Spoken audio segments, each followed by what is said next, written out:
Ďalšia zaujímavá otázka, ktorú som v poslednej dobe dostal, že mám teda porovnať, ak teda aplikujeme na murovanú stenu klasickú omietku, napríklad vapenocementovú, versus ak použijeme omietky zo sádrokartónu. Či je teda lepšie použiť klasickú omietku, napríklad vapenocementovú, alebo lepšie je použiť vlastne tie omietky zo sádrokartónu. Také hlavné rozdiely, v čom by som teda to chcel porovnať, je nejaká cena, jednoduchosť oprav a nejaké potom ďalšie vlastnosti, či už tepelnoizolačné, povrchové a teplota tej steny a teda.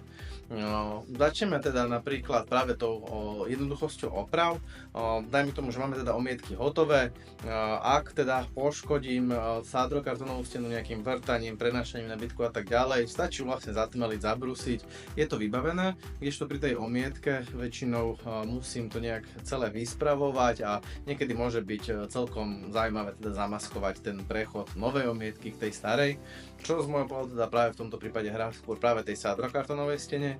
Ďalším pohľadom by mohla byť napríklad cena, opäť cena vlastne sádrokartónovej omietky vie byť výhodnejšia ako cena napríklad klasickej vapenocementovej omietky, či už strojov alebo ručne robenej, a vo výsledku vie byť teda lacnejšia, ak teda nalepíme celoplošný sádrokartón vlastne na murovanú stenu.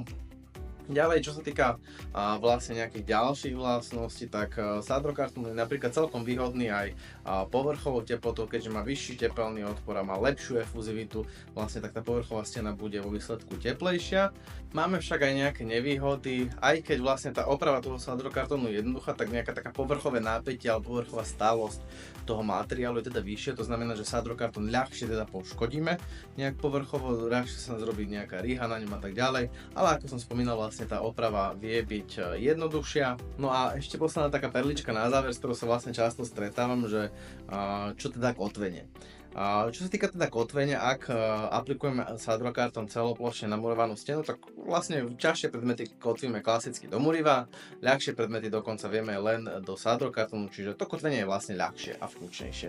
Ak používame priečku sádrokartónu, to znamená, že nie je sádrokartón vlastne na murive, na to existujú už ako vlastne konkrétne systémy od výrobcu, čiže to znamená nejaké ťažšie predmety treba vytvoriť nejakú konštrukciu, na ktorú tu vlastne ukotvíme vnútri sádrokartónovej steny, a nejaké ľahšie opäť vieme povedzme do nejakých 50 kg na jeden bod vlastne kotviť priamo do sádrokartónu.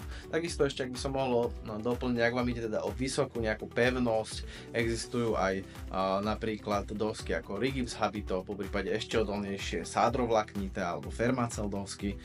Ak teda potrebujeme veľmi výraznú pevnosť, vieme použiť tieto dosky, konkrétne napríklad doska Fermacell je ešte o mnoho pevnejšia ako samotná vlastne stena z bežnej priečky. Pre viac podobných typov sledujte tento kanál a dajte mi vedieť dole do komentárov, čo si o tejto téme myslíte vy, či by ste si zvolili radšej klasickú omietku, alebo by ste boli aj za nejakých sádrokartónovú omietku.